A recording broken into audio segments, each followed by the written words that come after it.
in New York City. From the hostel, he arrived at the scene just 5 minutes before Brian Thompson. The shooter then took off across the street, jumped onto a bike to escape. This prompted a massive manhunt by the NYPD, executing search warrants, trying to track down a killer. During the investigation, they uncovered these images of the suspect unmasked, then more images of the suspect with a mask in a cab fleeing the city. And now, a major development as a person of interest has been taken into custody in Altoona, Pennsylvania, spotted at a McDonald's. Who is this person of interest? What evidence do they have? And did he work alone? Tonight, all the latest in the UnitedHealthcare CEO murder mystery. I'm Vinny Politan. Thank you for joining us tonight here on Closing Arguments as we continue our coverage of a man, a CEO who was shot in cold blood. No other way to describe it. This was planned, this was plotted, this was targeted. This was someone who knew what they wanted to accomplish and accomplished it. Taking the life of a man by shooting him from behind, taking him by surprise. We don't necessarily know specifically why at this point. And I don't know how much investigators care about that at this moment as they've been spending time tracking down the suspect. And what they were looking for was a smiling person of interest. This was the moment. Really, we believe one of the only moments he unmasked himself in New York. And investigators were able to go through all the videos, track down this image, and this image becomes crucial, absolutely crucial in capturing this suspect. And he was caught today. Caught at McDonald's. McDonald's in Altoona, Pennsylvania. Like, that's where he was. That's where he was caught. Now, how he got there, what he was doing in that town, I don't know if we know the answer to that yet, but the most important part of this for law enforcement immediately was to track down the suspect, track down the person they believe is the killer. Now, they're calling him a person of interest, but he's in custody already. He's not going anywhere. And chances are he may never go anywhere ever again as a free man. So the question everyone's asking now is, well, who is he? Who is this guy? What's his story? What's his background? And then all of that has to do with why would he shoot a man in cold blood and take his life? We got some information today from the New York Police Department, held a press conference announcing the arrest of the suspect. Let's take a look. Earlier this morning in Altoona, Pennsylvania, members of the Altoona Police Department arrested Luigi Mangione, a 26-year-old male, on firearms charges.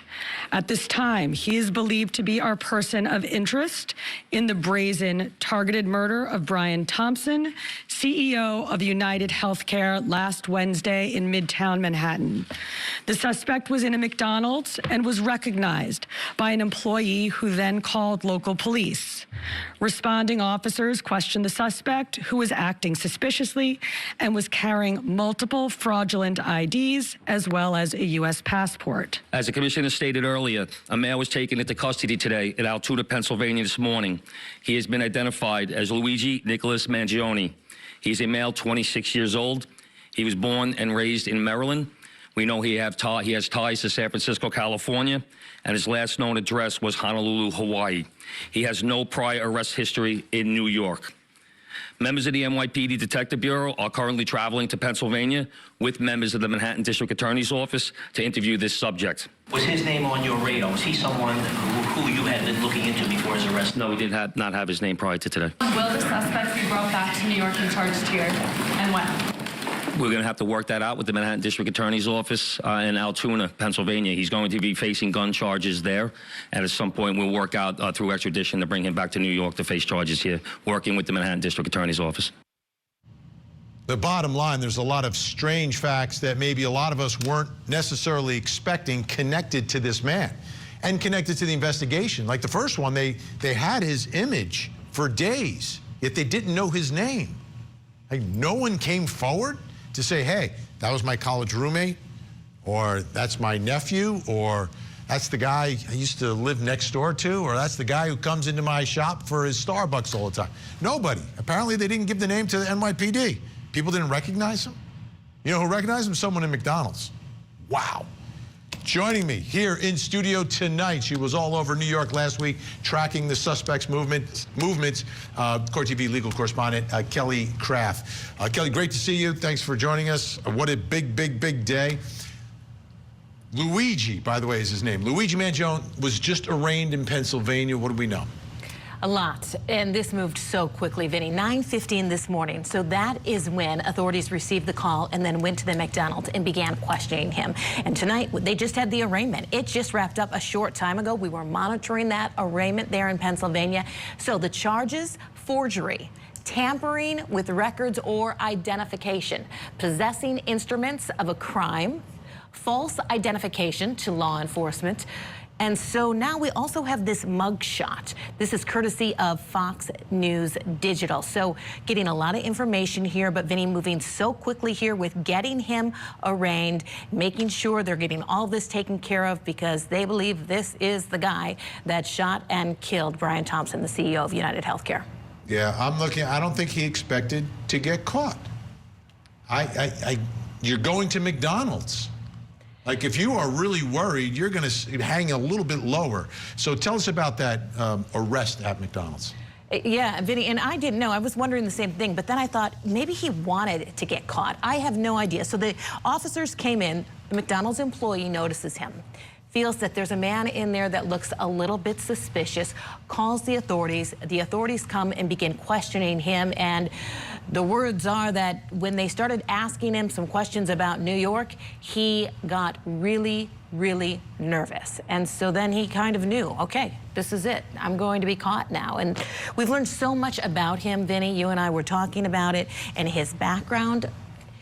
The family, prominent family from Baltimore, his family owned a country club there. He was valedictorian of his high school, his prep school. This is one of the most elite schools in Baltimore. So this isn't just an average kid that grew up without much. He grew up a privileged, it appears, privileged young man. He had everything. Yeah. I mean, he's a good-looking kid, incredibly smart, educated. What am I leaving out here? Smart, educated, good looking. Oh, rich. Also, at least his family has wealth. Mm-hmm. Comes from a family with wealth. And that's, you know, that's the road to going to the prep school, going to the Ivy League school, forging a career. And it seemed like he had a nice career going as well. Yeah. I mean, he was valedictorian in high school, but did well at post-grad work also. So they arrest him at a McDonald's. What sort of evidence or what things did they find connected to him? What did he have with him? Authorities talked about this in the news conference, and one of the main things that he had with him was a gun that they believe was used in the killing of Brian Thompson. He also had a 3-page document with him as well, which some experts have been released excerpts saying things like parasites and I'm against this healthcare industry and corporate America. Why don't we go ahead and listen to a bit of the information from the news conference talking about what they found on him. Upon further investigation, officers recovered a firearm on his person, as well as a suppressor, both consistent with the weapon used in the murder. They also recovered clothing, including a mask consistent with those worn by our wanted individual. Also recovered was a fraudulent New Jersey ID, matching the ID our suspect used to check into his New York City hostel before the shooting incident. Additionally, officers recovered a handwritten document that speaks to both his motivation and mindset. We don't think that there's any specific threats to other people mentioned in that document, but it does seem that he has some ill will toward corporate America. Right now, the information we're getting from Altoona is that the gun appears to be a ghost gun, may have been made on a 3D printer, the capability of firing a 9mm round. Obviously, that will come out during our ballistics testing. Authorities today also talked about the arrest. Let's go ahead and listen to that. This morning at approximately 9:14 a.m., Altoona police officers received a call of a suspicious male at a local restaurant. It was reported that the male matched the description of the UnitedHealthcare murder in New York City. When officers arrived, they made contact with the male who had a face mask on. That male was asked to remove his face mask, and officers immediately recognized him as a suspect in the New York City shooting in recent days. That male was asked for a form of identification. He then provided a fake identification card out of New Jersey. After a brief investigation, it was determined that the ID provided was in fact a fake ID, and he was subsequently arrested for a forgery charge. And Vinny, you know, we also have learned that they believe that he was acting alone. When we were out there in New York, we would talk about this. He was on the cell phone in one of the surveillance videos, and we thought, okay, could he have an accomplice? But according to authorities, they believe he is acting alone. And what's interesting, like, could he pull this off by himself, right? He's obviously not a career criminal, but super smart. And an engineer. So you put all these little pieces together, and if you're really focused on a task, and that looks like who he is, right? When he's focused on physical fitness, he's got washboard abs and muscles, right? When he's focused on school, he's valedictorian. He's getting his degree. And if his focus became taking out this CEO, I could see him looking at it as a task, like sort of the same thing. And like whatever he wants to do, he tries to accomplish. The thing he didn't figure out was, though, how to escape, because so many mistakes. Right. In one of those images, we just had up that spinal cord, and so it appears that he had some sort of injury there. And so when you take a look at a lot of the social media responses, they're talking about my fellow person who also had a spinal cord injury. And so he had that there on his account. So that's kind of an interesting piece of this whole puzzle, too. Right. And again, you're trying to figure out how someone who's rich, comes from like family wealth, a grandfather who built an empire, how on earth does he go from that to this? There could have been a problem with an insurance company, but it seems like the family may have had the money to overcome that, right? That doesn't make sense to me. Kelly Craft, awesome as usual. Thank you so much. Let's bring in our think tank. Joining us tonight, criminal defense attorney, former prosecutor Al Wunsch III.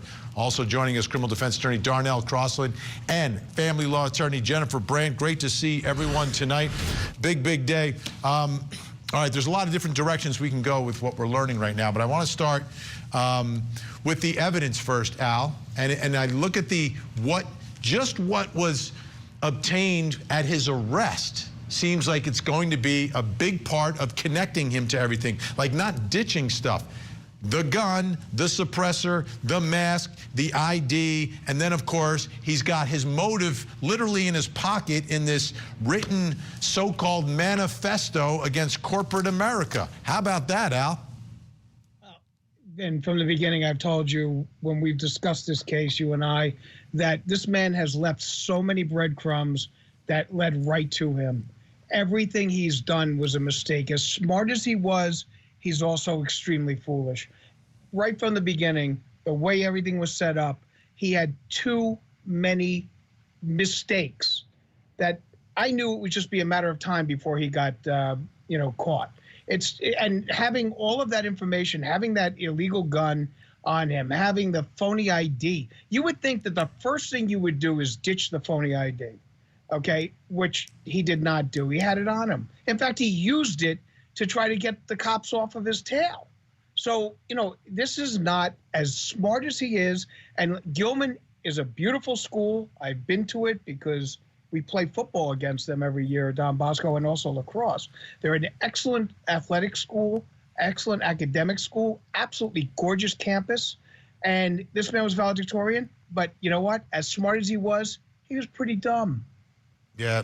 Darnell, I want you to take a listen to the officer, one of the officers who made the arrest, who's actually a rookie. I want to say a special thanks to Officer Tyler Fry of the Altoona Police Department. Officer Fry is about 6 months into his time serving his fellow people here in Pennsylvania, and he acted swiftly, he acted with smarts, and he acted with calm. You know, safety often turns on the strength of the relationship between the community and law enforcement. We have that strong relationship here in Altoona, and it was proven here today. Okay, well, the officer did speak after the governor spoke. Darnell, your thoughts here. This case, what will it be about? It's not going to be about who done it, right? The defense attorney who jumps in, who I'm sure is going to be a highly paid defense attorney, is not going to try to convince the world that somebody else did this. What's the play here for the defense? Well, a couple of things. One, I'll start off by just breaking down the fact that philosophically, I disagree with the notion that Al discussed with you, which is that this guy made a lot of mistakes and that he was bound to get caught.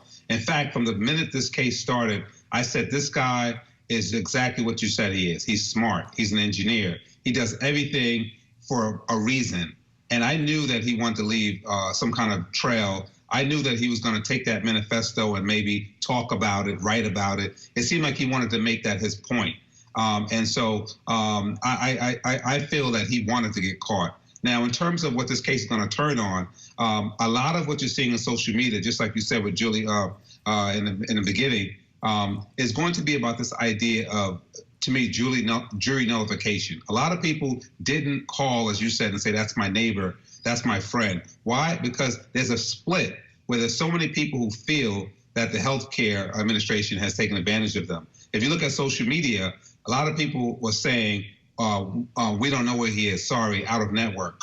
And it was making a lot of these quips to say that don't call for help now when you guys never helped us. So when you look at that, I think we know who did this, but the idea here is that the jury is going to be probably split with those people who have suffered, have family members who suffered. The meeting, for Christ's sake, that Thompson was heading to, it continued, I'm told. They didn't even stop. So they're looking at a cold, callous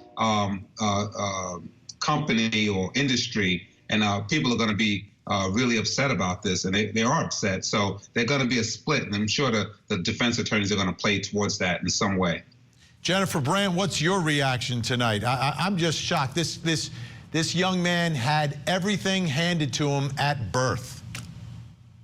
Yeah, Vinny, you know, maybe there's something wrong. I mean, we haven't talked about his mental state. I mean, clearly he had everything at birth, every advantage, wealth, a great education, good-looking kid. I mean, seemed like he had everything in the world going for him. But then he writes this sort of wacky manifesto. And while, as Darnell pointed out, that, yeah, maybe some people agree, I think we all can agree that it's a bit off the wall, and that coupled with an egregious crime, shooting a man down in cold blood on the street, shooting him in the back, watching him struggle, shooting him again. I mean, this is a cold-blooded killer who, you know, whoever did that, whether it's this man or another.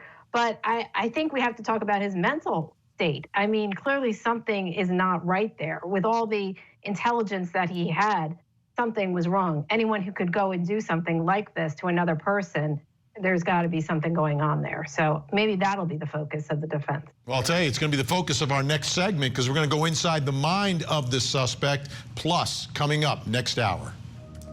Tonight on